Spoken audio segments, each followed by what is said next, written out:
Let's talk mortgage. Let's talk real estate. How do we make money in this market? Talk to me, kid. So it's been a very interesting week here on the mortgage side of things. You could say revolutionary. Revolutionary. There's actually an article in Business Wire on better.com, how they're revolutionizing the home buying experience. Oh, better.com. You know how they're doing it? Are they laying their employees off via Zoom again, getting recorded and having that leaked to the press? Is that how they're doing it? No, by getting investigated by the FCC. That's how they're doing it. Oh, really? Yeah. Oh, so the CEO, he's not an upstanding citizen?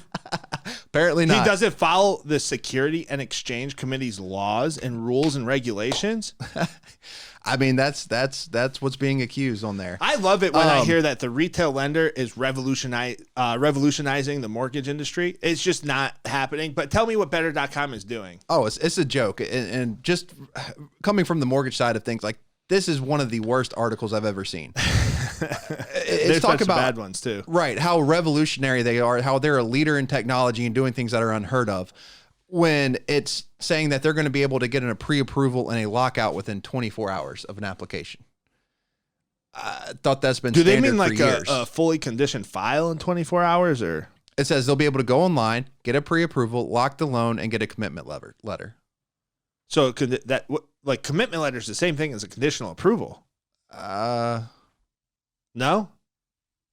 No. So when they say commitment letter, what are they talking about?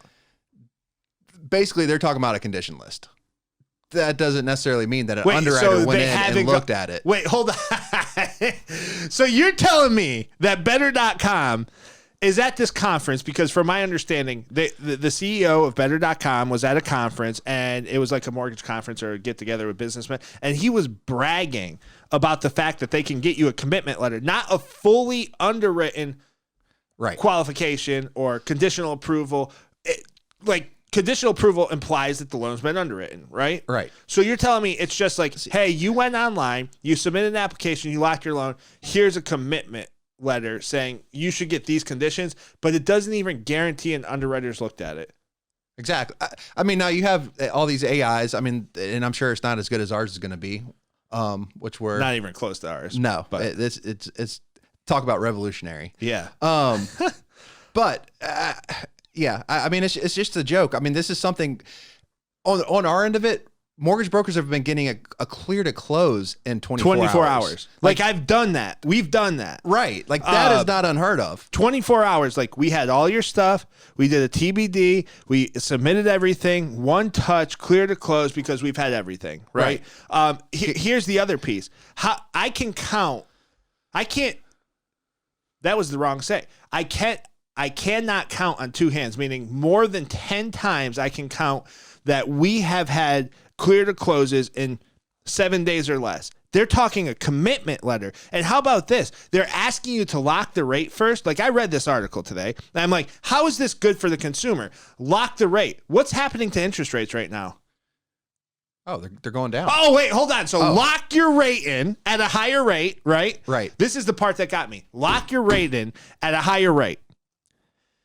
And then we'll give you a commitment list, which isn't even a fully underwritten conditional approval. It's just, hey, you're locked. We have your application. Get these docs to us. You're in process, basically. You're in process. And they're bragging about that. Like better.com. What's the CEO's name? Let's call him out by name. Vishal Garg. Vishal. That is not something to brag about, my man. It's just not. And word of advice, next time you lay off employees, don't do it over Zoom to where you get recorded, because it was kind of heartless. But anyways. Well, he called them lazy on the call. Called them lazy on the call. Yeah, not one of my favorite people. Maybe we shouldn't be punching up, but have you ever heard of the biblical story, David versus Goliath? Yeah. What happened? I told all y'all, Daddy's home. Goliath got knocked the fuck out. Well,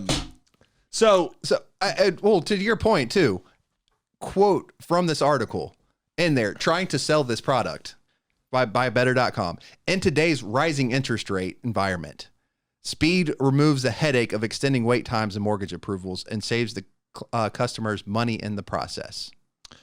How do you save the customer money if you're telling them they have to lock now? But anyone who's worth their salt in this industry knows that since December, interest rates are down almost a full 1%. Yes. And guess what? The Fed, after the Fed announcement today, which we'll get into a little while, after the Fed announcement, interest rates came down even more. So if you had locked your loan yesterday, just so you could get this 24-hour commitment, then you are worse off today. Right now is not a time to lock in right away. We want to wait because we know that inflation is coming down. So the farther down inflation comes, Ben, guess what? Interest rates are coming down. They are. And in a market like ours, here in the Carolinas, we know another thing.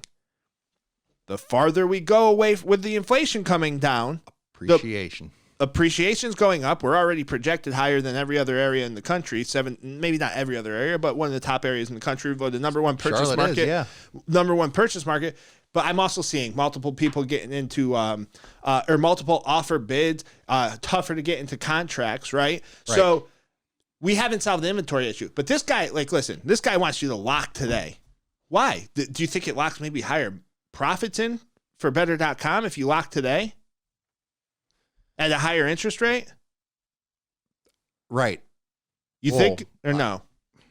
He better hope their clients aren't shopping around and going to leave them with a bunch of unclosed locked loans. That's fine. He'll just do what Rocket Mortgage is doing on the retail side. You know what that is? That's ridiculous. He'll just slash $5,000 off his pricing just because he can. Why aren't you giving the clients the best pricing all the time? Right? Exactly. So, I don't know. Just when they want to pad their numbers. I saw this. Who was this Housing Wire that wrote this? No, this was Business Wire. Business Wire wrote the article. Yeah, it's like a Berkshire Hathaway. Gotcha. Man. Website. What I have found is some of these big time, I don't want to call them out, but Business Wire, we have Realtor.com, National Association of Realtors. They all love going based off of what is happening in retail. That's what but listen, who takes up a third of the market? Brokers. The wholesale industry, wholesale lending in general is and 1/3 and increasing, and is going to get over 50%. And it's better for the consumer because of less closing costs, typically lower interest rates. Oh, and guess what? Faster turn times. But it seems like that article was written like something great was happening. We've been doing this for years on this side of the industry. For years. But you know what? It's a good thing people like you and I have the Loan Guys podcast that can be found on NBI Financial Group's YouTube page. Make sure you bang that red subscribe button and turn on notifications. Because guess what? We're going to warn you when there's bullshit articles like that. Because that's what it is. It's a BS article. And it's propping up Better.com, a terrible company, treats their employees terribly. There are people I know there who didn't get severance packages, not even close. Oh, yeah. Not even close. Didn't even know that they were let go until their login stopped working. Right. Well, they got, they saw their severance. Well, some of them saw their severance before they were even told. Right. Isn't that wild? And then the CEO of the company wants to come onto a Zoom call and call them all lazy. What? The CEO of a major mortgage company, or at least they pretend to be, wants to go on a Zoom call and call it them lazy. I will tell you this right now. If I was down to my bottom dollar, there's a 0% chance I would ever work at better.com. Absolutely. So when that happened, that reverberated throughout the mortgage industry. Everybody we know who work in the industry, which is a small industry, heard about it. People who worked in the industry heard about that. What type of employee stays working for that company? Somebody who is afraid that they won't be able to find a job somewhere else. Whoa. And in this market, I understand. Or somebody who can't be employed someplace else because they aren't good enough to work at an upstanding company. Better.com is not an upstanding company. That article right there, I call it spin zone, clickbait. It's marketing. It's propaganda. It's fake news. And to your point, I mean, there were people that we know personally that were not getting their severance packages. There are people that personally, like friends of mine. Yeah, they had to apply for unemployment only to find out that Better.com didn't even take the time to do the paperwork to register with all the states to even have them being eligible. And that's a problem. That's a bad company. And how do they not get in more trouble for that?